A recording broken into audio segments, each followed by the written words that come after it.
গোসা উচ্চ বিদ্যালয় একটা আশ্রয় কেন্দ্রে এখানে টোটাল যে গ্রামগুলি আছে সেই গ্রামগুলোতে পানি উঠাতে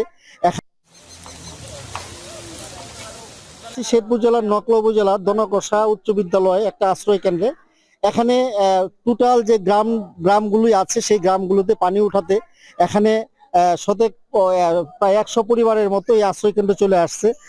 তাদের ত্রাণ সামগ্রী যারা গতকালকে অনেক মানবিক সংগঠন আছে যারা দিয়ে গেছে, পাশাপাশি অনেকেই আজকে নতুন নতুন প্লাবিত হচ্ছে, তারা এই আশ্রয় কেন্দ্রগুলোতে আসতেছে। আমরা আশা করব যে অন্যান্য মানবিক সংগঠন যেগুলো আছে সরকারের পক্ষ থেকে ইতিমধ্যেই ত্রাণ সামগ্রী দেওয়ার কার্যক্রম শুরু করেছে। আমরা শুনেছি যে উপজেলা প্রশাসন গত রাত এই আশ্রয় কেন্দ্রগুলোতে ত্রাণ সামগ্রী পৌঁছে দিয়ে গিয়েছেন এবং অন্যান্য সংগঠন যারা আছে তারা পৌঁছে দিয়ে গেছেন।